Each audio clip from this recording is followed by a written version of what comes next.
AFC as the game we will have on ESPN and ABC. The Chiefs, significant favorites, the 1 seed, the Arrowhead Invitational. They welcome the Texans, who beat the Chargers. And then the game that feels like everyone wanted, as Coach McDermott said, now we get the matchup of presumptive MVP candidates in the NFL. And let's get to this game that Buffalo won today and what Buffalo did that most impressed you. And they didn't have to ride 17.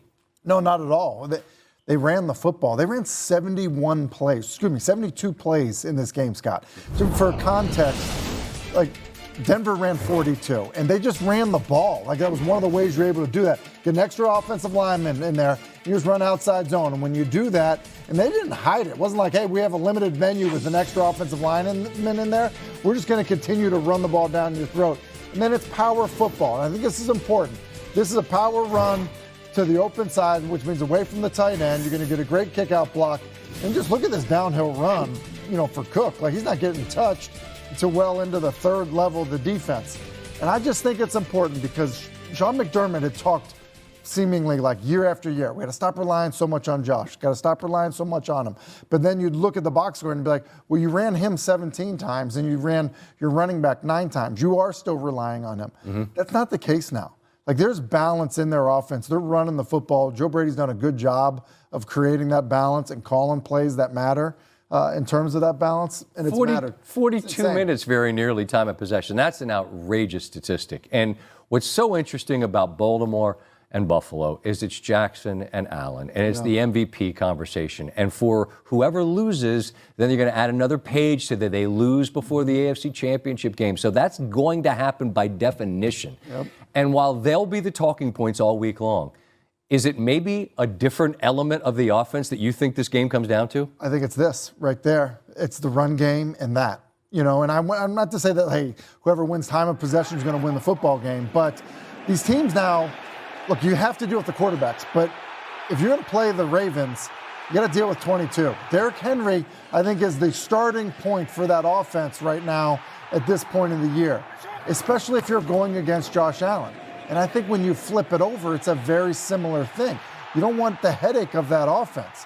Well, 42 minutes of time of possession like you did in the wild card round, that's the best way to defend those guys. Excuse me. Listen, this is going back into Bill Parcells football of hey, run the ball, time of possession, that type of thing. Uh-huh. And we're not thinking of it this because MVP candidate. But the best way to defend them is to not have them on the field. And I think both teams are kind of built to try to win the game that way. And look, maybe it's boring. We talked about it earlier. If you can run and play defense, that wins playoff football games. And the winner of that game, obviously, will meet the winner of Kansas City and Houston. Houston's played, and they've won. Kansas City has essentially been resting for a while now, and you've got Mahomes, who's trying to win 3 in a row, and this Chiefs team that is. But it's the other side of the ball that you want to focus on for the Chiefs. Why? Yeah. Well, and I would just say this, too, on the resting point, to bring that up, that's been Andy Reid's thing back when he was in Philadelphia. Right. So, the idea of rust that people were talking about with Hurts, I think is a non-factor Chiefs-wise because that's just what they do. Mm-hmm. But it's their defense that also, I think, is the key in the way they'll rush the passer. Mm-hmm. When you look at, the way that the Chargers played against the Texans, listen, C.J. Stroud was under a lot of pressure, under a lot of heat. And we talked about it all year long about how the Chiefs really felt like a defensive-led team because Steve Spagnuolo did such a good job of blitzing protections. Well, they have a personnel issue up front. Now, all of a sudden, you throw into the mix that you're going to get some of these exotic blitzers and hit free runners. To me, that's really, I think, why the line is the way it is. It's not this offense that we're going to get because the defense for Houston's pretty good. Well, that's what I was going to, and I don't have time for another question, just as a thought, that Houston defense got after Herbert yesterday, and the one thing that Kansas City struggled up front is to keep Mahomes upright. If Houston has a chance in that game, I think it's going to have to be because they're going to have to get him on the ground. Defensive score, steal a possession. They did it yesterday. They did totally flip the game around. All right, Tim Hasselbeck, as always, appreciate your time. Look forward to talking Divisional weekend next weekend. All right, on the way out, it's Jaden and Baker. It's Washington and Tampa. It's 3-0 Tampa Bay. 3rd and goal. The money down. You don't want to settle for 3. Washington doesn't. De'Ami Brown wide open. That's a 17-play, 92-yard drive. longest touchdown drive of the season. Commanders lead 7-3. This is a big sequence right here. It's a 3rd and 9. Washington's got a 7-point lead. There goes Baker. I said last week against the Saints, it's like a car crash when he takes off running. He picks up the first down, trucks over Bobby Wagner, and the drive will continue. Mike Evans. Baker loves him down here close around the goal line, and he gets the better of Lattimore on this one, and that famous feud between those two, which dates back to Lattimore's days in New Orleans. Evans had a big night, his 6th career postseason touchdown. Washington gets a field goal. They lead into the 3rd. It's another 3rd down, and then it's another Baker to Evans conversion. Later in the drive, Baker to the rookie, Bucky Irving. He has been sensational in this second half of the year. Buccaneers lead 17-13. Washington, they're going to go for it on basically every 4th down. Conversion to Zach Ertz from Daniels. Washington keeps the drive going. Now into the 4th, looking deep on 3rd down. Daniels looking for Brown. There's PI on Zion McCollum. Todd Bowles not loving it, but he basically tackled him in the end zone. But Washington couldn't get anything going from the 1-yard line. Now it's Daniels to Ertz. Incomplete. No PI. I believe it's McCauley, right? The NBC rules official. He said, yeah, that's pass interference. They didn't call it. But the very next drive for Tampa Bay, Mayfield puts it on the ground. Jalen McMillan coming on a reverse. Jim Hasselbeck said, yeah, that's Baker's fault. And right as you said that upstairs, we saw the shot of Baker on the bench as he said, that's on me. Now it's on Washington to convert. Again, it's a 4th down. Again, Washington will go for it. This time, Washington cashes it in. It's Terry McLaurin for the touchdown, and Washington now leads under 10 to go in the 4th quarter. Wild card games have been short on dramatics thus far, but this one was all you could ask for. After Tampa went right down the field and got an equalizing field goal, here comes Washington. That's a 3rd down conversion. Conversion to Brown. And now here this toss to Eckler. And he picks up 18. And now you're doing the clock management. And you're figuring this is going to be tricky because if Washington can get enough first downs, they're going to be able to kick it as the game ends. Here on 3rd and 1. Daniels, as cool as you could possibly imagine, being chased, and he gets the first down. This play is about to get blown up. Get off me. There goes 5.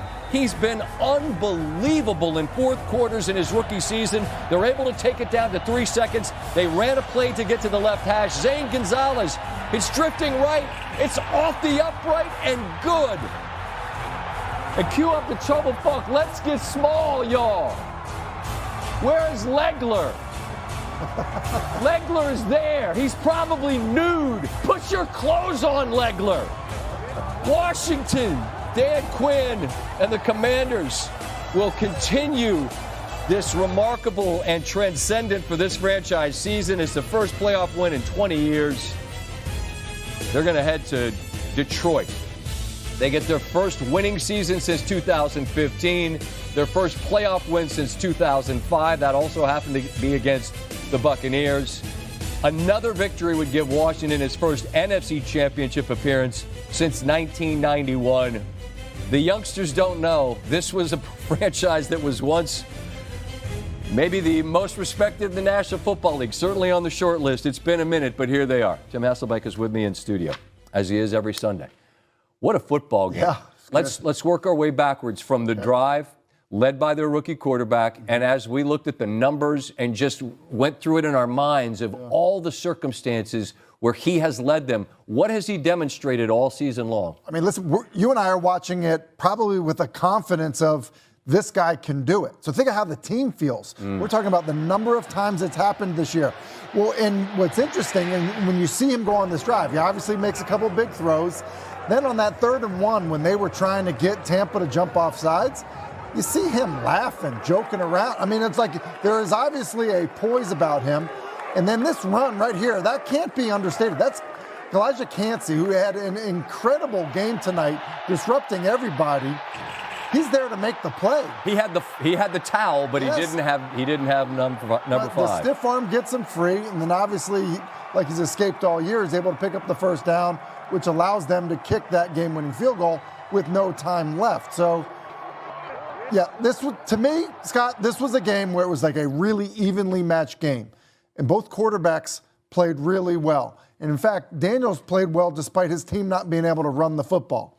And Baker made the one mistake that you had in the highlight, where he doesn't snap the ball early enough on the fly sweep, and it's a fumble, and then that allows Washington back in the game. And there's also a play which was not in the highlight, but it was a third and very short for Tampa on the drive where they settled for a field goal. It was the snap that looked like maybe the snap count was off because Barton, the center, I think that they stemmed to a jam front. Basically, they cover the center and both guards. They stemmed to that last minute, and I think through all of it, with young center, ball just gets snapped early and forces Tampa to kick the field goal. Right, because they tackled Irving for a loss. They didn't do that much at all in this game. Look, this is a Washington defense that is clearly not its strength. But largely tonight, outside of the drive at the end of the first half, and for the bulk of the game, they hold this Tampa offense that can hang a big number on you to 20. I think it'll get lost, but as much as anything, this Washington defense helps win this game, doesn't it? I think that's a great observation from the standpoint of this, too. You know, we've talked so much about Daniels, and rightfully so. He's been incredible. Look what Dan Quinn has done. I mean, like, Dan Quinn is the head coach because of what he's done on the defensive side of the ball, just making it work, guys competing, you know, and that's what they've done. And then bringing in guys that maybe other people thought, nah, that guy can't run anymore, but are still playing at a pretty high level, and they've won a playoff game. Look, and the fourth down conversation, like whatever the analytics and the graphic of whichever network it is, it's always going to say go. As long as you're consistent, right? Dan Campbell's like, you know we're going to go for it. Yep. And this Washington team, they're going to go for it. Sometimes tonight it didn't work. Mm-hmm. It did enough. And in the end, they're able to stoink one off the upright and get a victory. More conversation to come. First, Jeff Darlington with the winning quarterback from Washington. What a rookie year for him. Well, Jaden, the first rookie quarterback to go and win on the road in more than a decade in his first NFL postseason start. How does that feel? It's nothing but a blessing. Can't complain, can't put words to it. I just got to credit my team and God. What was it like? What was the experience like for you, and how did it differ from the regular season? It was awesome. I mean, the playoffs amped up a little bit more. Obviously, you can feel the energy, the electricity in the stadium. And, you know, it means a little bit more. So now you've gotten one under your belt. How can that sort of shift to the next one in your experience? That man right there looks like he's happy. Man, I mean, you got to take one game at a time, one play at a time, use the momentum. We'll see where it takes us. What do you think about the performance of this guy on this side of the ball? He did all right. I mean, he picked up the ball that was on the ground. You know, helped us out a little bit, but, you know, he did his thing. Congratulations on the win. Appreciate you. That's just who the guy is. And again, knowing some of the folks within the organization, Tim, this has been the conversation from May through the season. No moment's too big. Yeah. There's a confidence, but not an arrogance. There's a calm that never seems like, I mean, I don't think he's impressed by this. Now, look, you got to go to Detroit. Sure. It's going to be a hell of a mountain to climb, but they get to go try to climb it. I mean, for an organization that's been adrift, this step forward represents what? I mean, just think about the changes that have happened in the organization in recent. I mean, you know, new ownership might be like, this is easy. Why don't we get into this earlier? But it's like, yeah, if you hire the right coach who will do the right thing, you know, culturally with the team, and then obviously get the right guy at the quarterback position. Because, listen, it's one thing to have a really talented young quarterback, but it's another thing to have a guy like Bobby Wagner. Bobby Wagner's going to go to the Hall of Fame. Yep. Bobby Wagner, after that game, sitting there looking at his young quarterback like, wow, man, you just went and did this. And you hear what the young quarterback said about him. Yeah, he picked up the ball that was lying on the ground. That's their Walter Payton Man of the Year nominee who's going to have a gold jacket, and he's just giving him the needle a little bit. Yeah. It's a remarkable night for this franchise that has been, as I said, it's been adrift for quite a while. Now you get to go take on Detroit. Sit tight.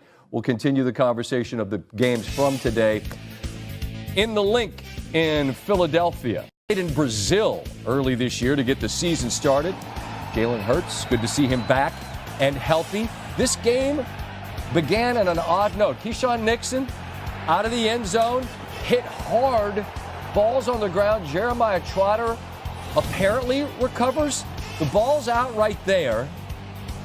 And Doesn't it look like Nixon has the ball? He has the ball. But they gave the ball to the Eagles. No one has still explained to me how that's what the call was and how Philadelphia got the ball. But they did. And then you got to cash it. And they do. Saquon Barkley, first touch of the game, setting the tone. A 16-yard gain. And then Jalen Hurts has all day long. Someone's got to be open, and someone is. That someone is former Washington Commander Jahan Dotson. It's 7-0. Philadelphia. It's 10-0 into the late second. Jordan Love is picked by Zach Bond. What a year for that man. He has been everything to this Eagles defense. And the Love and Packer offense struggles continue as they have nothing at halftime. It's a 10-3 game late third. Hurts. Oh my goodness. Dallas Goedert, get off me 4 times. Carrington Valentine on the wrong end of that. Get off me, go away. Child's play. Eagles missed the extra point, though, and you wonder, you leave the door ajar, that could come back to haunt you, particularly against a Packer team that has shown the ability to fight back. And look at this remarkable run. It's not my segment, it's Kyle's. Good Morning Football. Give that man the scepter. Josh Jacobs running with purpose and fury, and he does it again into the end zone, and it's 16-10. 3rd and 1. I always wonder if they're ever going to do this, and they do. You go play action, someone might be wide open. A.J. Brown actually not quite wide open. Packers sniffed it out. They settle for a field goal. A.J. Brown busts out the book, Inner Excellence. The passages are on the internet. It's actually very interesting. Makes a lot of sense. Here's Brown actually on that book that he's reading. Man, it gives me a sense of peace. That's a book that I bring every single game. And, my teammates call it a recipe. That's the first time I heard that y'all got me on camera. Again, inner excellence. Think about it. We all could be better, right? All right, it's 19-10. It's a 4th and 3 throw. And unfortunately, Malik Heath, right foot is clearly out of bounds. He's frustrated, and you understand why. The Packers turn it over on downs. 2 minutes to go. A lot of folks rooting for this one for various and sundry reasons. Oh, I don't know. A touchdown would have made it a 5-point game. Maybe that's significant to some. Quinyon Mitchell, the rookie, continues his brilliant campaign, gets the pick. Philadelphia, let's go to Wawa. Here's Jalen Hurts. I think just to have another opportunity. I think it's been an odd year in the sense of how choppy it's been. And obviously me kind of being on leave the last couple of weeks or so. And so being back and just getting into that rhythm and leaving it all out there right now. That's what it's about. The only thing that really matters is how we win. Whether we throw for 400 yards, we rush for 400 yards, we win the game 3-0. I don't give a to be honest. I just want to win. And I think that's the mindset of the team. I know that's the mindset of the team. And we'll go back, we'll watch film, we'll improve, and get ready for whatever we got next. You see a +4 turnover margin. That's a virtual lock when it comes to the postseason. Team's now 87-2 in the tournament, including 47-1 at home when you have a +4 margin in the turnover department. Speaking of those turnovers, here's Green Bay's Jordan Love. We're not getting beat by the other team. We're kind of beating ourselves. So, whether it's penalties, turnovers, stalled drives, things like that, I think it all comes back down to just the details and execution. Man, I mean, for me, this hurt, man. I put my all into this. I pour out my all into my teammates. So for me, it just feel like letting them down, coming in with a certain type of goal, and obviously falling short today. Tim, this game was Bad.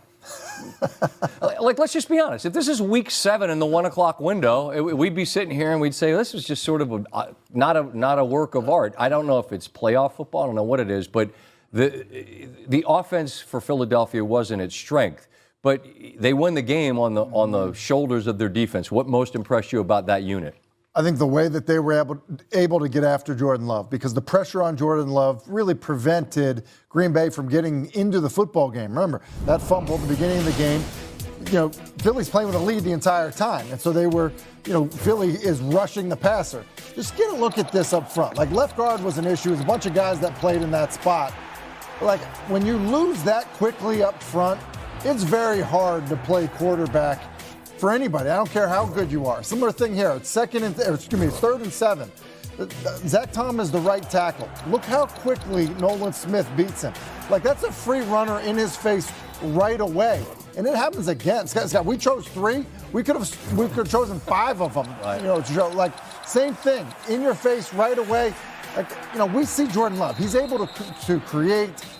He just wasn't able to do anything because they were losing so quickly. And so, it's really struck me that the team that's been the best in the trenches is kind of won all of these games in the postseason so far.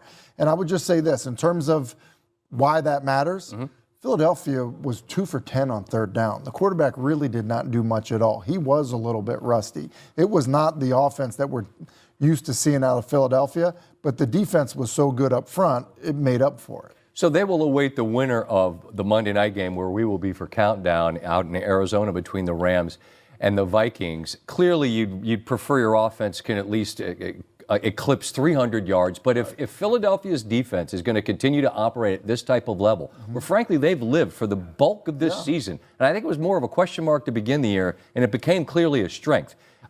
If you can run it, which they can, and you play defense like this, that's a pretty nice recipe this time of year for them or anyone, isn't it? For sure it is. And the reality, too, it was a long layoff for Hurts. The passing game was non-existent for Philadelphia. That shouldn't be the case. I know they had some frustrations throughout the year, but when they get single matchups, A.J. Brown's a lot for people. Devontae Smith is hard for people. Goddard, you saw what he could do. So, the passing game will have better days ahead. It just, they didn't need it today, and they were fortunate their defense was so good. Okay, so that's our schedule? Oh, so now I know where I'm going. This was as we projected. So we, ESPN, ABC, will have the Texans and the Chiefs. Saturday night, this is exactly what we projected upstairs. We're pretty good at this.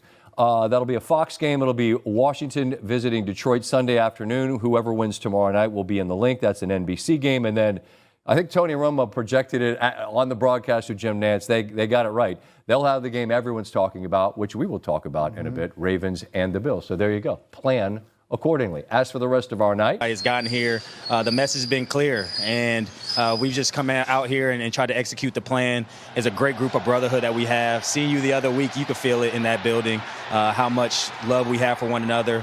And in these winning time moments, man, that's what it's about. That's what the playoffs is about, and that's what our season's been about. So you may not play the perfect game, but if we got a chance to have the ball in our hands or the defense has a chance to get a stop to win the game, we trust ourselves because of the work we put in. And it's not given at all. That's a great football team we played today. But it's kind of, we had a smile in the huddle before that last drive because we had a chance to keep the ball in our possession and win the game. I'm going to get to that in a minute, but you guys, you're going to go for it, Terry, on fourth down. We understand that. There's a consistency to that approach. But it doesn't always work. After you come up short on that one drive and then the ball's on the ground and Bobby Wagner's able to grab it and secure it, to mentally kind of flip the script right back from perhaps the disappointment to, okay, we got to get our helmets on. How do you guys sort of stay locked into the idea that we're going to need a score at some point, and that time was now, and then bang, you guys deliver it? Yeah, we start tapping our wrists and saying our time. That's one thing we tell each other, looking each other in the eyes, and it means to lock in and be ready for the next play. Okay. And so when we had that turnover, defense got us a turnover when we needed it the most.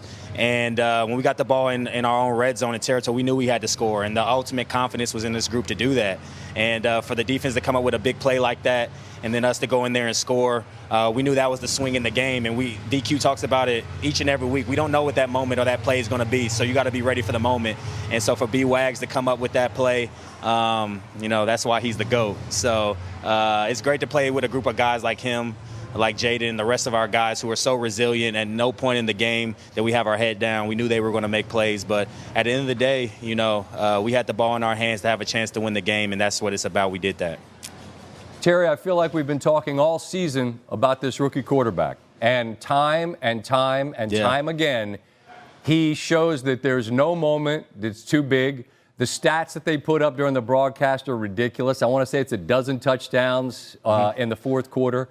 And when you guys get the ball back, and it's a 3rd and 1, and he's being chased by Kalijah Cansey, who had a tremendous game. And Cansey comes up with the towel, Terry, but he didn't get number 5 on the ground. I mean, what do you see in the huddle out of that guy that just allows him to be as great as he needs to be in the moments where he's got to be his greatest? Man, the Lord has blessed him with not only a great ability, but a great spirit and competitiveness, the way he approaches the game. Since he's gotten here, since the draft, he's come in with such a hunger and a humility about him that's permeated throughout our team. And he's wanted to earn our respect since he's gotten here. And you could tell by the way he goes about his business that he's done that. So that was way before we even got to what he could do on the field, the way he can anticipate throws. He can make all the throws on the field, and he's a tough guy to tackle in open field. He's made guys miss numerous times. And for him to have the ball in his hands in a 3rd and short situation, we like that matchup. And his ability to just make the right plays when we need to make the right plays. I'm so fortunate and blessed to play with him. And the man of God that he is something that really stands out to me. And we definitely connect over that. And when you're led in that way, when you lead your life in a way that's giving glory to the Lord, you see the benefits of what you can have when you put the time and the work in. So I'm extremely blessed and fortunate to play with him, and he's just so calm. Like, we just won the wild card the first time. I think he was like 5 years old the last time we won a playoff game. Right. And he's calm and cool and collected in the locker room, and that's just who he is, man. And when you got a guy like that behind center who's so young, still has so much room to continue to grow, it's really exciting to see what his future is going to be in this league. And the toughest thing I feel like to do is what he's doing is continue to make the right plays at the right times, no matter what the score is, no matter what the first 3 quarters look like. When the ball's in numbers 5 hands, when the ball's in our offense's hands, we trust him and we trust the preparation that we've had all season. So to come out on this other side victorious and to have the ball in his hands, to have a chance to get the first down, we'll take that all day. I'll close with this, and I realize you've earned the right to enjoy this night, and you should. But I've had the chance to talk to you all about this area and how hungry they've been, and you guys are starting to feed it. And I can't imagine how excited they'll be all week long about the opportunity that's in front of you. You get to go do it. And look, Detroit's a wagon. Okay, they're the one for a reason. But you guys get 60 minutes to put what you can put on tape. What's the level of excitement about what that opportunity, Terry, presents? Yeah, first and foremost, our fans have been unbelievable all year, whether it's a home game or away game. If you would have saw that crowd that we had in burgundy and gold, you would have not been shocked. And I know they've had a lot of hard times and a lot of times that haven't had a lot to celebrate, but it's so good to give them something that they deserve. This organization, this fan base is a group of people who are resilient, who love Washington football. And for us to put a product on the field that they can be proud of, a coach that they can be proud of, is unbelievable. And for us to go and win this game for the first time since, 05? Yep. I know the DMV is going to be buzzing, as it should be, but we're not done yet. And the Detroit Lions are an unbelievable team. They're the #1 seed for a reason. I have ultimate respect for their coaching staff and the way their culture is built on toughness. And they have unbelievable playmakers on offense and defense. And so, again, we know it's going to be a fourth quarter battle. They have our respect, but, anybody, anywhere, anytime. And we're going to prepare for this, and we're going to enjoy it on the plane ride home. But we get to survive for another week and go out to Detroit and have another fourth-quarter battle. So we're looking forward to it. Right on. And it sets up perfect because you guys play the first one on Saturday, which means you'll have plenty of time to get your mind right and clear your calendar for that game for the Ohio State University. Everything's coming up McLaurin. You got your Buckeyes playing for the chip, and you got a game against Detroit. You're doing all right. Come on, man. Hey, man, you see this? You see the smile on my face? I do. Life is great right now. We're winning the playoffs. Buckeyes are in the national championship. I got the Buckeyes. Shout out to Coach Day. Shout out to all the guys back in Ohio. Go finish the job, man. You guys are built for it. Everything you've been through is for this moment. But just so happy to be a part of this organization in Washington, to go on in the playoffs and have a chance to advance. And we know it's going to be a tough matchup, but we're looking forward to the challenge, and we're going to be ready for it. And Scott, go ahead and put up that Commander's flag, man, because Left hand you should up. be wearing it loud and proud like you have been. Left hand up. You know what it is. Hey, Who are we? Yeah, there you go. Travel home safe, Terry. I appreciate you, sir. Thanks, sir. man. I appreciate you. See you again soon. All right, our divisional playoffs next week feature Washington heading to Detroit for that Saturday night game. Philadelphia, meanwhile, awaits the winner of the Monday night game, which has been moved to Arizona due to the fires in Los Angeles between the Rams and the Vikings. We do our research on that game. It'll be just the second playoff game since the merger, with both coaches yet to turn 40. Sean McVay was involved in the other one as well when he and the Rams beat Zach Taylor and the Bengals in Super Bowl 56. Minnesota, the best passing attack on deep balls this season. Sam Darnold led the league in QBR completions and completion percentage on throws at least 20 yards downfield. Rams defense bottom 5 on touchdowns allowed on deep throws. So maybe a good on bad matchup there. We'll see. It'll also be a rematch from Week 8 when the Rams handed the Vikings one of their 3 losses. That was a Thursday night game. Matthew Stafford spectacular in that one. That's where they got Puka back, and that's not something Minnesota knew was going to happen. They were able to limit the pressures as well. Tom Hasselbeck is back with us, and we've talked so much about Darnold this year, and so much of it was good. And the most recent memory we have was the one real poor game he had, which was last week against Detroit, which is why they have to go on the road and play here. What's been the biggest factor in the success, though, that he had during this year? I think it goes along with the research you just were talking about. You know, they've been able to push the ball down the field. Do they have amazing receivers? Yes. But they've protected him so well. To me, that's really been the key.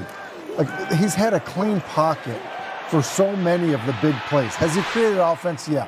Has he been better than the play call at times? Sure, that's happened. But by and large, the pocket, the distance between he and the pocket, so he's got a clean sight of vision to throw the ball down the field, has been really good. And I think that's a huge part of their success. Some of that's also play calling and play design in terms of setting them up for that, putting the offensive line in situations to be successful. So to me, in terms of Minnesota's offense, that's where it starts for them. They keep him clean, they're going to be fine.